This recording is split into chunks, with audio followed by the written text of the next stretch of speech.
جو لوگ قرضے میں ڈوبے ہوئے ہیں، پیارے آقا صلی اللہ تعالیٰ علیہ وسلم کا یہ فرمان سن لیں، اس کے بعد میں چاہیں آپ جا سکتے ہیں۔ میرے عزیزوں، میرے پیاروں، دعا بھی کریں۔ میں دعا کرتا ہوں اللہ تمام مومنین جو بھی مولا قرضے میں پریشان ہے، قرض سے پریشان ہے، مولا ڈوبے ہوئے قرض میں، یا اللہ تو سب کو بری کر دے قرض سے۔ آمین کہہ دے۔ پتہ نہیں آپ میں سے کون کتنا نیک ہے، پتہ نہیں کس کی آمین اللہ کی بارگاہ میں قبول ہو جائے۔ مفتی سلمان اظہری صاحب نے کچھ سمجھانے کی ایک اچھا، ایک شاندار جاندار وظیفہ بتایا ہے، سن لیجیے میرے عزیز۔ آئیے ویڈیو کو شروع کرتے ہیں اور بعد میں اس پر عمل کرنے کی بھی کوشش کرنا اگر آپ واقعی قرض سے پریشان ہو میرے عزیز۔ پہلی بار ہمارے چینل پہ آئے ہوں تو سبسکرائب اینڈ فالو اس نیت سے کر لیں کہ یہاں پر آپ کو انشاءاللہ ہمیشہ اچھے اور سچے پیغام ملتے رہتے ہیں۔ آئیے شروع کرتے ہیں۔ ایک نوجوان قرضوں میں پریشان تھا، ایک مثال دے کر کے جا رہا ہوں، قرضوں میں پریشان تھا اور جتنے لوگوں سے اس نے قرضہ لیا تھا سب نے کیس کر دیا قاضی صاحب کے پاس۔ قاضی صاحب نے اس کو بلایا، کہا کیوں نہیں دیتا قرضہ؟ کہا پریشان، اتنا پریشان ہوں کہ بیوی بچوں کو پالنا مشکل ہو گیا، قرضہ کہاں سے دوں گا؟ کہا یہ سب بہانے نہیں چلیں گے، 3 دن کا ٹائم ہے، اگر تو قرضے نہیں دے گا تو جیل بھیج دیں گے۔ قاضی صاحب جج تھے، جسٹس، جب ان کا آرڈر آیا تو پریشان نوجوان گیا، روتا ہوا باہر جا رہا تھا، ایک درویش سے ملاقات ہوئی، پوچھا کیا ہوا؟ اس نے غم کی بپتا سنائی، میں تو 3 دن کے بعد جیل جانے والا ہوں۔ اس بزرگ نے کہا روتا کیوں ہے، کیوں اتنا پریشان حال ہے؟ جا ایک کام کر، گھر میں جا کر کثرت سے حضور کو یاد کر۔ کیا بات، یاد رکھو میرے نوجوانوں، کیا بات کہہ رہا ہوں۔ ایک درویش نے کہا حضور کو یاد کر، اپنی مصیبتیں انہیں بیان کر جو تیری مصیبتیں سنتے ہیں، جو تیرا درد سمجھتے ہیں۔ گیا وہ رات کو روتا روتا حضور پر درود پڑھنے لگا، یاد کر کے رونے لگا۔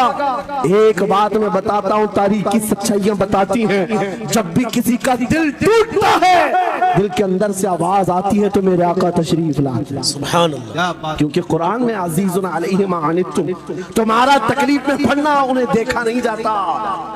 رات گزرتی چلی گئی، تھک ہار کر کے وہ سو گیا، آنسو اتنے گرے تھے کہ اس کی زمین تر ہو گئی، روتے روتے رات کو سویا، آنکھیں بند ہوئی، خواب میں تاجدار مدینہ تشریف لائے۔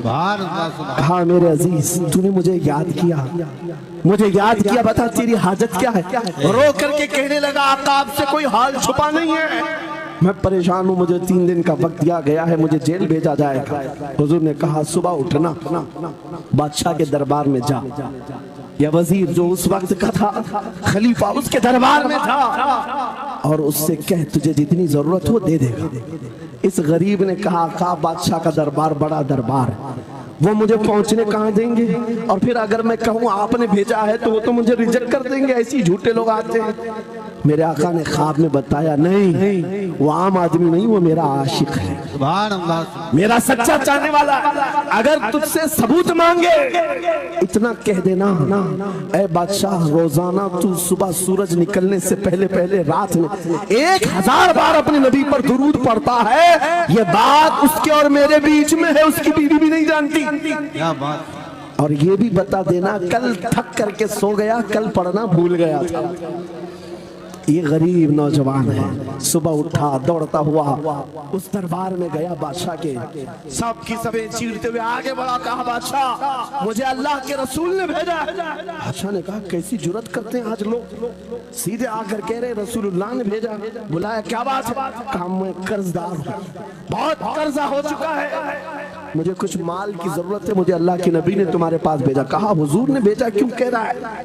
مانگنا ہے جو مانگ لے۔ اس نے کہا نہیں آقا نے کہا ہے۔ بادشاہ نے کہا پھر بھی تو کہہ رہا ہے؟ کہا ہاں یہ بھی بتا کر بھیجا روزانہ رات کو تنہائی میں تم 1000 بار درود پڑھتے ہو، اور کل تھک کر کے سو گئے تھے، کل پڑھنا بھول گئے تھے۔ اتنا سنا بادشاہ اپنی کرسی سے اچھل کر آ گیا، کہا یہ تو راز ہے، میری بیوی بھی نہیں جانتی، اگر تجھے خبر ہے تو پھر آج تو میری معراج کا دن ہے، اس لیے کہ اب تک جو پڑھتا تھا اب یقین ہو گیا وہ سنتے بھی تھے، وہ سنتے بھی تھے، وہ سنتے بھی تھے۔ جوش میں آیا، رقص کنا تھا، وجد میں آیا، خزانے کی چابیاں کھول دی، جا میری مراد پوری ہو گئی۔ آج تو بشارت لے کر کے آیا ہے،